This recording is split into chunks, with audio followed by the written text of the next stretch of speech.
लोकनेते माणिकराव गावित महाविद्यालयात पालक मेळावा संपन्न। बँकिंग व्यवहार साक्षरता कार्यक्रमाला विद्यार्थ्यांचा उत्स्फूर्त प्रतिसाद।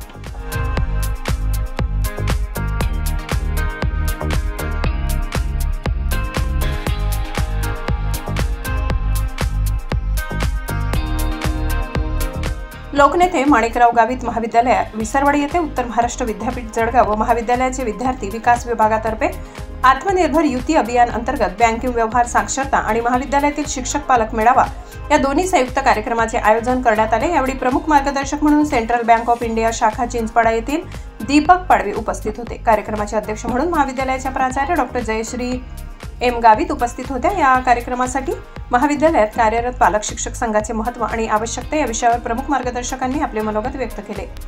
तसेच महाविद्यालयाचे प्राचार्य डॉ. जयश्री एम गावित यांनी महाविद्यालयीन विद्यार्थिनींसाठी आत्मनिर्भर युवती अभियान किती महत्त्वपूर्ण कार्य करीत आहे याचा उल्लेख करीत महाविद्यालयीन विद्यार्थिनींना आत्मनिर्भर बनविण्यासाठी आवाहन केले। या कार्यक्रमासाठी पालक म्हणून महाविद्यालयात शिक्षण घेणाऱ्या विद्यार्थ्यांचे पालक मोठ्या संख्येने उपस्थित होते। या पालक संघाच्या वेळी ज्योतीन पाडवी, अनिल गावित तसेच वैशाली गिरी विसरवाडी येथील शासकीय मुलींच्या वसतिगृहाच्या व्यवस्थापिका वैशाली गिरी येथील आपले मनोगत व्यक्त केले। कार्यक्रमासाठी प्राध्यापक रणजित गावित यांनी सूत्रसंचालन केले तर प्रास्ताविक प्राध्यापक बाबू गावित यांनी केले। आभार प्राध्यापक मगन गावित यांनी मानले। यावेळी महाविद्यालयातील प्राध्यापक, शिक्षकेतर कर्मचारी, विद्यार्थी मोठ्या संख्येने उपस्थित होते।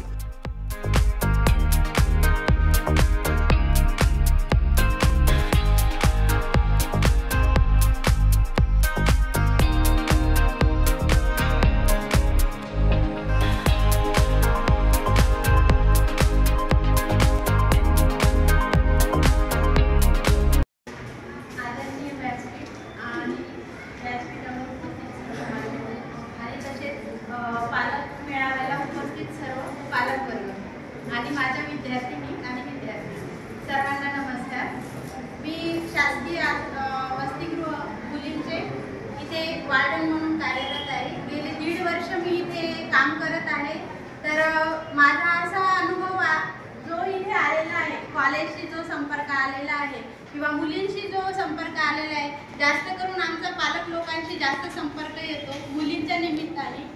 तर आता पालक वर्गाची संख्या तर कमी दिसत आहे मला, पण ही चांगली गोष्ट नाहीये की पालकांनी आपला मुलगा किंवा मुलगी आपण कॉलेजमध्ये किंवा शाळेत टाकतो तर आपलं एक नैतिक भूमिका किंवा कर्तव्य जरी आहे आपलं की आपली मुलगी शाळेत जाऊन काय करते, आपला मुलगा शाळेत जाऊन काय करतो, तो कॉलेजला तेवढा वेळ बसतो का, तो अभ्यास करतो का, या सगळ्या गोष्टींकडे जरी आपण शिकलेलं असो किंवा नसो, पण आजकाल जे मोबाईलचं टीव्हीचं युग आलेलं आहे की असं कोणीच राहिलेलं नाही की आपल्याला काही समजणार नाही त्या गोष्टींचं।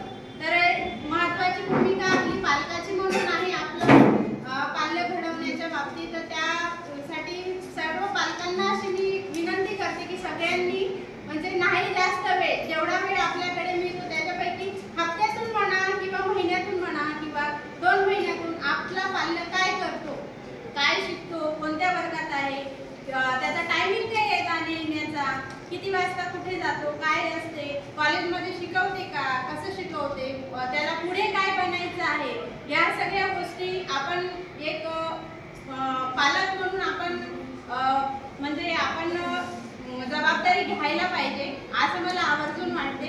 आणि दुसरी एक सूचना म्हणजे सूचनाबद्ध विनंतीच होती की मुलांना मोबाईलची आवश्यकता असते का, मुलींना आणि मुलांना शाळा शिकत असताना। आता आम्ही पण शिकलो आणि बाकीचे सर्वजण शिकले। आता आपल्या ज्या मोबाईलचं युग आहे, संगणकाचं युग आहे, या सगळ्या गोष्टी बरोबर आहे, पण जर तुम्हाला शिक्षक वर्ग असे मिळालेले आहे, आपल्याकडे माननीय जयश्री मॅडम आहे, त्यांच्याशी तर मी नेहमी बोलते, तर मला नवीन नवीन काही ना काही शिकायला मिळते। जर आपल्याकडे एवढेच स्पोर्ट विभागाचे ठाकूर सर आहेत, जसे इतर सर आहेत, ते पण आपल्याला प्रत्येक गोष्ट आपल्याला जर शिकवत असेल, प्रत्येक गोष्टीचं आपल्याला ज्ञान असेल, वेळोवेळी कार्यक्रम होत राहतात, मार्गदर्शन होत राहते। आता सरांनी पण किती व्यवस्थित म्हणजे खूप छान छान योजना तुम्हाला सांगितल्या की पैसा असणं गरजेचं नाही शिक्षणासाठी आणि तसंच मोबाईल असणं गरजेचं नाही। लगेच सांगतात मुली नाही आम्हाला प्रॅक्टिकलचं येऊन जातं, आम्ही पण 12वी केला, आम्हाला पण प्रॅक्टिकल होतं, पण आम्हाला मोबाईल नव्हते तेव्हा, आम्ही पूर्ण लिहून काढायचो।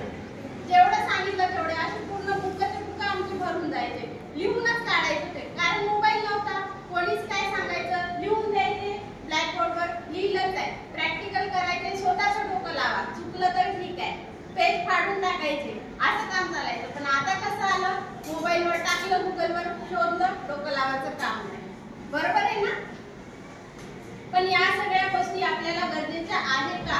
याच्यामुळे काय होत आहे की आपला डोकं आणि आपण स्वतः अपंग होत आहे, की आपण स्वतःच्या डोक्याला चालना देतो का? नाही देत. पालक लोकांचं कसं होऊन गेलं, नाही माझ्या मुलीने मागितला, माझी मुलगी कॉलेजला जाते, मोबाईल पाहिजे, सगळ्यांकडे आहे, माझ्याचकडे नाहीये, असं आहे ना? असं सांगतो आपण घरी, पण नाही, आम्हाला त्याच्यावर नोट्स येतात. पालकांना वाटते ठीक आहे, पोरगी कॉलेजला जाते, नोट्स येत असेल, द्यावं लागते, वापरा. आपण संगणक युग आहे, कम्प्युटरचं युग आहे, तुम्ही आधुनिक तंत्रज्ञानाचा वापर करा, पण त्याला लिमिट पाहिजे.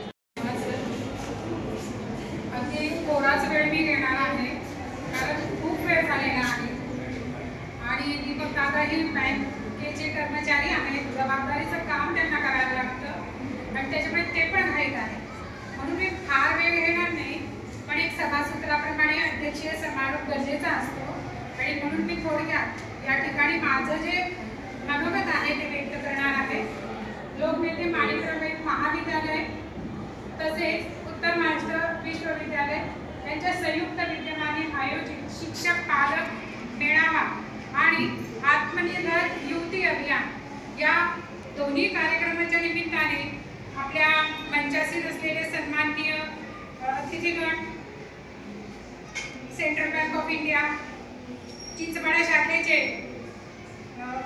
दीपक दादा पाडवी, तसेच आमच्या खूप विद्यार्थिनी ज्या आदिवासी वसतिगृहामध्ये राहतात त्या वसतिगृहाच्या वॉर्डन मॅडम, गिरी मॅडम, खूप साऱ्या मुलींचे पालकत्व त्यांच्याकडे असते आणि त्याच्यामुळे आम्ही दरवर्षी जेव्हा मेळाव्याचं आयोजन करतो मॅडमला आग्रहाचं निमंत्रण असतं आणि मॅडम नेहमी येत असतात, कारण जशी काळजी पालकांना असते, आम्हाला असते, ती पाहून त्याहीपेक्षा अधिक जबाबदारी आणि काळजी मुलींची गिरी मॅडमला असते आणि त्यामुळे त्यांचं येणं या ठिकाणी अपेक्षित होते आणि त्याप्रमाणे मॅडम या ठिकाणी आलाय. कार्यक्रमाचा शुभारंभ आपण ज्या दोन पूजनीय आणि महनीय व्यक्तींच्या माल्यार्पणाने प्रतिमा पूजनाने केले ते जयहिंद सारख्या मी नामांकित संस्थेत शिकलेले आहे, ते जयहिंद संघटनेचं ज्यांनी या ठिकाणी बीजारोपण केलं. भारतभरामध्ये सर्वांना माहिती आहे की भारतीय स्वतंत्रता आंदोलनामध्ये सुभाषबाबूंचं खूप मोठं काम होतं. त्यांची आज जयंती आणि त्यांच्यासमोर शतशः विनम्र अभिवादन करत नम्र होत मी त्यांना सादर अभिवादन करते. सोबतच आपल्या सर्व आदिवासी बंधू भगिनींच्या गोरगरीब, कष्टकरी, मेहनत करणाऱ्या शेतकऱ्यांच्या मुला-मुलींना गुणवत्तेचं शिक्षण मिळावं यासाठी विसरवाडी आणि आजूबाजूच्या अनेक खेडोपाड्यांमध्ये ज्यांनी शैक्षणिक संस्था उभ्या केल्या, अनेक शिक्षणाची गंगा आपल्या आदिवासी भागामध्ये वाहती केली, असे आदरणीय लोकनेते माणिकराव गावित यांच्या प्रतिमेस सदस्या विनम्र अभिवादन करते आणि अति थोडक्यात 2 शब्दात मी माझं मनोगत आपल्या सर्वांच्या समोर या ठिकाणी अभिव्यक्त करते. मित्रहो, आज आपला हा पालक मेळावा, अनेकांनी बोलून दाखवलं की पालक मेळाव्यामध्ये खूप कमी पालक उपस्थित राहिले, पण जसं आपल्या बोलण्यात पण आलं की या ठिकाणी क्वांटिटी महत्वाची नाही, क्वालिटी महत्वाची आहे, की जे पालक आले ते क्वालिटीचे पालक आले, ज्या पालकांना आपल्या पाल्याच्या शिक्षणाविषयी काळजी आहे अशी जागरूक पालक या ठिकाणी आले आणि त्यामुळे आम्ही संस्थेच्या वतीने अशा सर्व जागरूक पालकांचं मनस्वी स्वागत करतो. सोबतच पालकांच्या मनोगत अभिव्यक्त करताना या ठिकाणी ज्योती पाडवी आणि अनिल गावित यांनी अतिशय मोलाचं मार्गदर्शन या ठिकाणी केलं, मनाला भावलं. खऱ्या अर्थाने यांनी जे या ठिकाणी पालकांचं मनोगत अभिव्यक्त केलं ते खऱ्या अर्थाने समर्पक आणि सार्थक असं होतं असं मला वाटतं. अनेक या महाविद्यालयातनं म्हणा किंवा शाळेतनं म्हणा, अनेक जसं रणजितने सांगितलं ते इथले माजी विद्यार्थी आहेत, अनेक शिक्षक, अनेक प्राध्यापक, डॉक्टर, इंजिनियर या संस्थेने घडवले. अनेक लोकांची भाकरीची व्यवस्था सोय या संस्थेच्या माध्यमातून झाली. अनेक लोकांना नोकरी लागली, अनेकांचे संसार उभे राहिले आणि अशा या संस्थेमध्ये विद्यार्थी केंद्रबिंदू मानून अनेक उपक्रमांचं वेळोवेळी आयोजन केलं जात असतं आणि आमचे मुलं आणि मुली, विद्यार्थी आणि विद्यार्थिनी याला भरघोस असा प्रतिसाद देत असतात. पण त्याच्या बरोबरीने पालक सुद्धा, जागरूक पालक सुद्धा तितकेच जागरूक राहून आज या महाविद्यालयात आले आणि त्याबद्दल आम्हाला खरोखर मनस्वी आनंद होत आहे.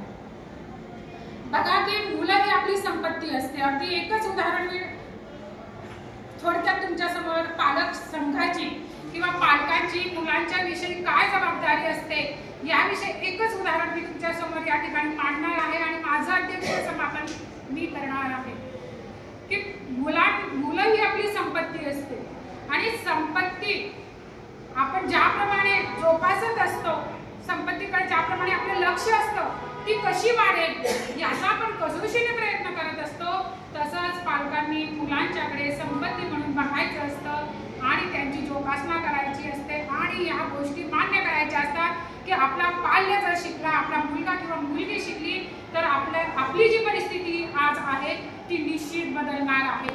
थोडक्यात सांगायचं एकच कारण की आपली जर परिस्थिती आपल्याला बदलवायची असेल तर शिक्षण हे एकमेव पर्याय आहे. अनेक कारणं असतात, आपण नाही शिकू शकत, पण आज सुदैवाने आपल्या पाल्यांना शिक्षणाची सुविधा आपल्या परिसरात, आपल्या गावखेड्यामध्ये झालेली आहे. तर सर्व पालकांनी आपल्या मुलांना मुलींना कॉलेजला शाळेत नियमित पाठवणं एक पालकांची जबाबदारी असते, कर्तव्य असते आणि त्याप्रमाणे प्रत्येकाने आपल्या मुला मुलींना शाळांमध्ये आणि कॉलेजमध्ये जाण्यासाठी प्रोत्साहित करणं अतिशय महत्त्वाचं असतं. मी एक उदाहरण माझं असं सांगते की शिक्षणाने कशी परिस्थिती बदलते. आमच्या शेतामध्ये इथं बरेच जण ओळखतात सोबजी गावित सरांना. आमच्या शेतामध्ये सोबजी गावितांचे मोठे भाऊ होते मोगजी दादा आणि मोगजी दादा आमच्या शेतामध्ये सावदार म्हणून काम करत होते. शिकलेले नव्हते, सावदार म्हणून काम करत होते आणि त्यांचा लहान भाऊ सोबजी गावित, जसं सर पण ओळखतात, बाबू गावित सर ओळखतात, ठाकूर सर ओळखतात, दीपक दादा ओळखतात.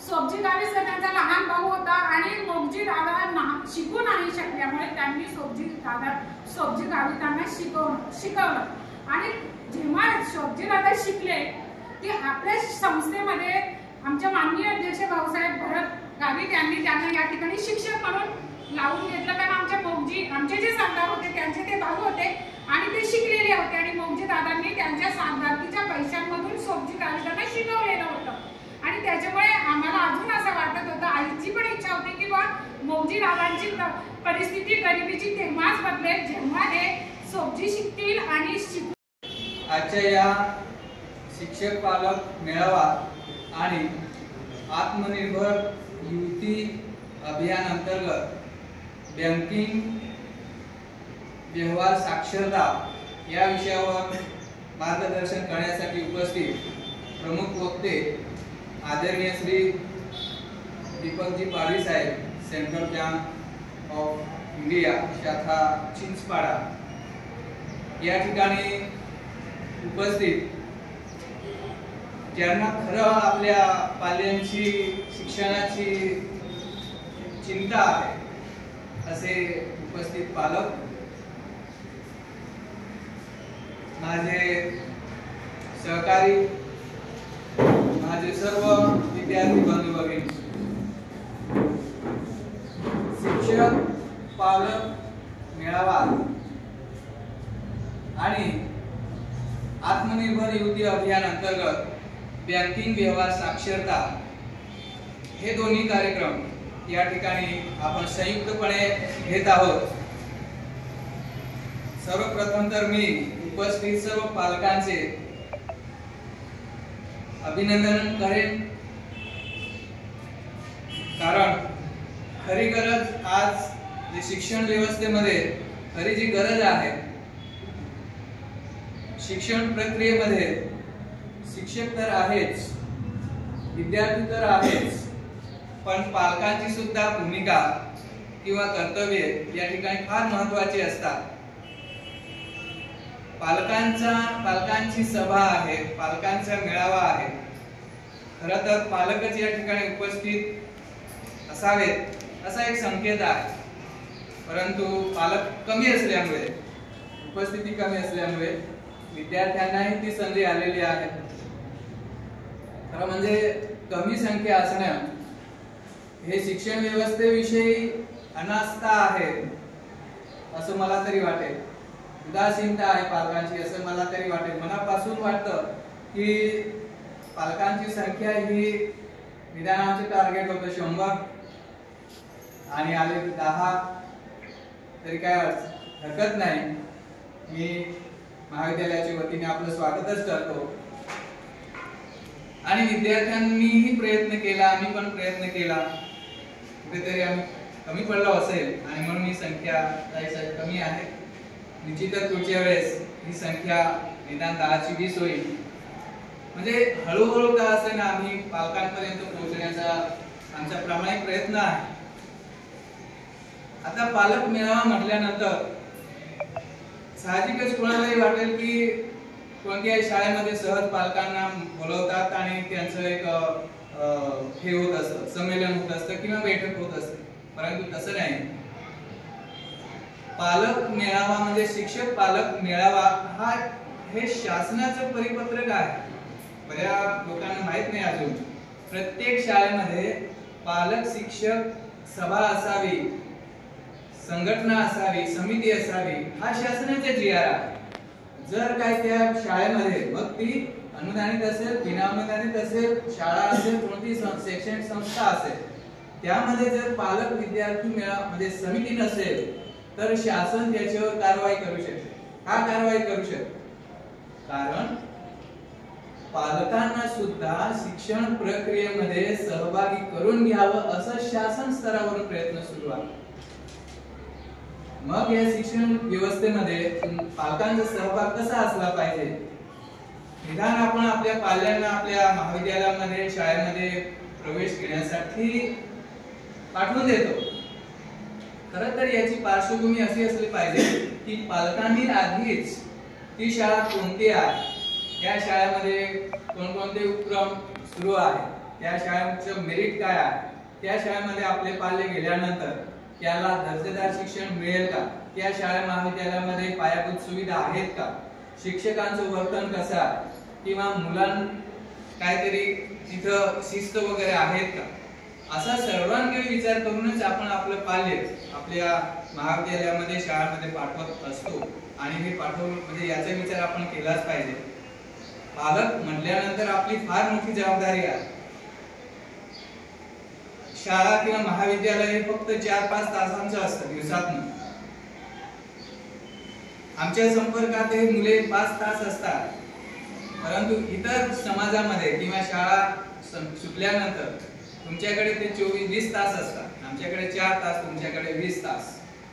सगळ्यात जास्त जबाबदारी तुमची असली पाहिजे. आम्ही फक्त 4 तास, आम्हाला जेवढं देता येतं तेवढं आम्ही देण्याचा प्रयत्न करतोच. परंतु आपली जबाबदारी आहे की आपलं पाल्य कोणत्या शाळेमध्ये, चांगल्या शाळेमध्ये प्रवेशित झाला, तो अभ्यास करतो की नाही, रोज शाळेमध्ये जातो किंवा नाही, त्याचे मित्र परिवार कसा आहे, त्यांचे शिक्षक कसा आहे. यावेळेस पालक मनोगत करण्यासाठी आम्हाला समय दिला त्याबद्दल धन्यवाद. आणि विशेष करून शिक्षक पालक मेळावा चर्चामध्ये आमचे अध्यक्ष डॉक्टर जयसिंगताई गावित या ठिकाणी उपस्थित आहे. तसेच श्री दीपकदादा पाडवी ते सुद्धा या ठिकाणी उपस्थित आहे. त्यांचे मनापूर्वक मी अभिनंदन करतो की आज या शिक्षक पालक मेळ्याचे त्यांनी आयोजन केलं आणि हे खूप चांगल्या पद्धतीने होत आहे असं आम्हाला वाटत आहे. कारण की संघटना ही खूप महत्त्वाची आहे आणि या ठिकाणी लिहिलेलं आहे की शिक्षक पालक याची एक संघटना हवी आहे आपल्याला. आणि त्याच प्रकारे आपण पाहतो की जे युवतीने सरांना आमंत्रण केलं की आम्हाला बँकिंग व्यवहार कसं करायचं, काय पुढे वाढायचं, त्याबद्दल मार्गदर्शनासाठी दीपक सरांना त्यांनी बोलावलं. ही खूप एक आग्रहाची आणि चांगली गोष्ट आहे की आम्ही या जे ऑनलाईन व्यवहारमध्ये आज सर्व गोष्ट होत आहेत आणि त्याच्यामध्ये हे गरजेचे आहे की आम्हाला मार्गदर्शन या ठिकाणी दीपक सर करतील. संघटना म्हणजे काय हे मी तुम्हाला थोडक्यात सांगू इच्छित आहे की एका विचाराने प्रेरित होऊन एकाच उद्देशासाठी लढणारे लोक एकत्र येऊन जो गट तयार होतो त्यालाच संघटना असे आम्ही म्हणतो. आणि अनुकूल दिवसात दिसणारी 100 डोकी म्हणजे संघटना नाही. आता या परिस्थितीमध्ये जास्त डोके आपल्याला दिसतात, डोके जास्त दिसतात, परंतु त्याला संघटना नाही सांगता येत. प्रतिकूल दिवसामध्ये साथ देणारे लोक जे मोजके असतात तेच आमची संघटना आहे. मी व्यासपीठावर उपस्थित लोकनेते माणिकराव गावित महाविद्यालयाच्या प्राचार्य डॉक्टर जयश्री एम गावित, मार्गदर्शक Deepak Padvi, Central Bank of India Kinjpada शाखा आणि प्राचार्य बाबू गावित सर. आज मी सहज कॉलेजला माझ्या भाषेच्या कामासाठी आलो आणि इथे बाहेर थांबलो. बरेचसे बाबू गावित सर होते, कारभांडे सर, सगळे बाहेर मध्ये थांबले होते रूममध्ये.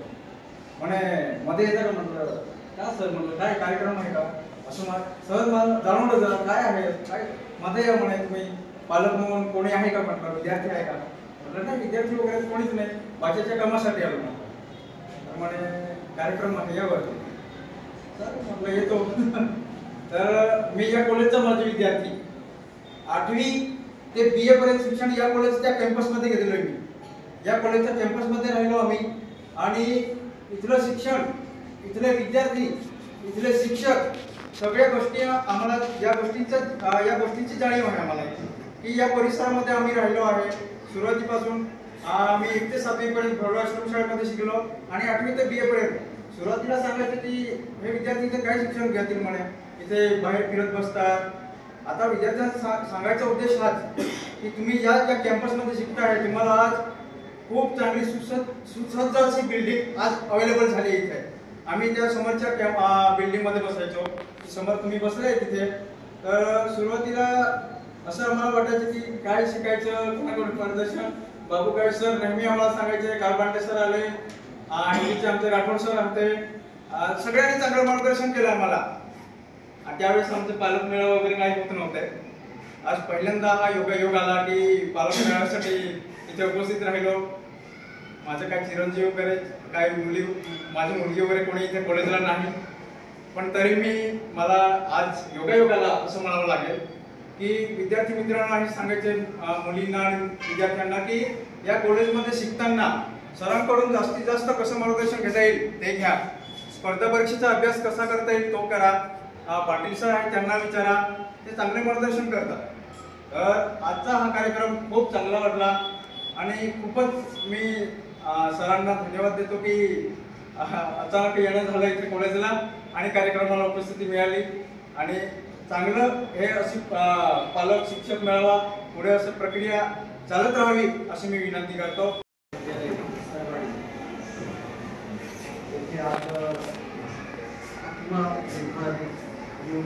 अभियान आणि बँक व्यवहार साक्षरता आणि पालक मेळावा या निमित्त उपस्थित आपल्या महाविद्यालयाचे प्राचार्य डॉक्टर जयश्री मॅडम, सर्व त्यांचं सहकार्य,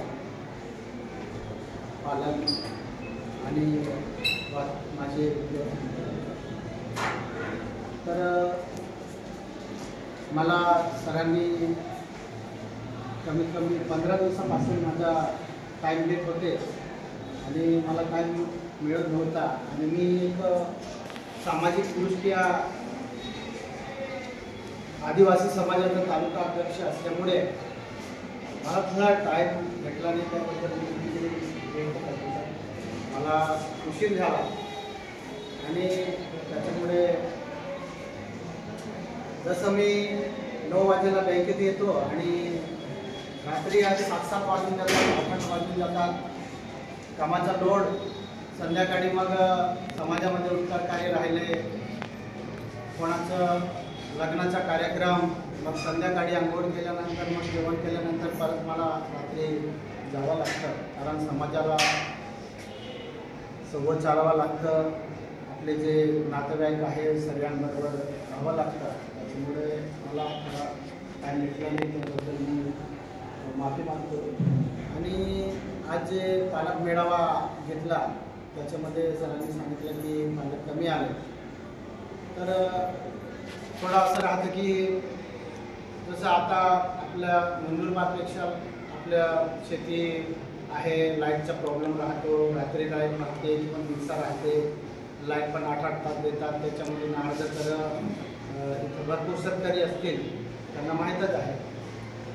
तर अशा परिस्थितीत मग पालकांना असं वाटतं की आपण थोडं शेतीमध्ये लक्ष द्यावं. तरी माझं एक असं म्हणणं आहे की एक दिवस तरी पालक मेळाव्याला हजर राहावं लागतं. आम्ही आमच्या टायमाला वडील यायचे किंवा वडील बाहेर गेल्यानंतर आई यायची. कोणीतरी एक म्हणजे आपला पाल्य शिकतो, कशा पद्धतीने शाळा आहे. तर पालक मेळावा म्हटल्यावर आपण सर्वांनी हजर राहणं गरजेचं राहतं. आता मला मेन म्हणजे बँकिंग क्षेत्रामध्ये जे आता मुले असतील किंवा मुली असतील, सर्वांचं खात्याबद्दल, त्यांच्या लोनबद्दल, त्यांच्या नोकरीबद्दल आपण कशा पद्धतीने बँकिंग क्षेत्रामध्ये ऑफिसर कसं बनायचं, म्हणजे क्लर्कपासून तर ऑफिसर कशा पद्धतीने वर जातं त्याबद्दल मी थोडक्यात मी सांगणार आहे. प्रथम आपण जसं आता मी पण ग्रॅज्युएट झालो आणि तुम्हाला सांगतो मॅडम, तुम्हाला सांगितलं की रिक्षा पण चालवत होतो आणि मी कॉलेजला पण जात होतो. ऑटो रिक्षा घेतली होती आणि रिक्षा पण चालवायचो. मग कॉलेज तरी मी ग्रॅज्युएट कंप्लीट केलं आणि आज रिक्षा चालवून या एवढ्या मोठ्या पदावर किंवा तालुक्याच्या अध्यक्ष पदावर आपण विराजमान झालो. तरी आम्हाला असं वाटतं की अजून आपल्या विद्यार्थ्यांसाठी अजून काय करावं लागेल, समाजासाठी अजून काय करावं लागेल, हे माझ्या 1 तास 1.5 तास तर संध्याकाळी हा विचार करतो की आपले आता रस्त्यांचे प्रश्न असतील, विजेचा प्रश्न असतील, भरपूर असे प्रश्न आहेत.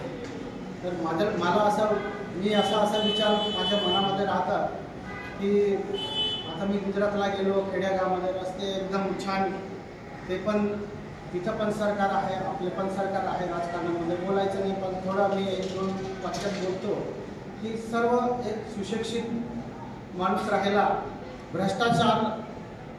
मी तुम्हाला विद्यार्थ्यांना पण सांगतो, विद्यार्थिनी आहे ते BA आहे ना, BA MA का शाळा BA जे यंग आहे, जे युवा आहे, त्यांनी आता थोडं तुम्ही या बाबतीत तुम्ही लक्ष द्या.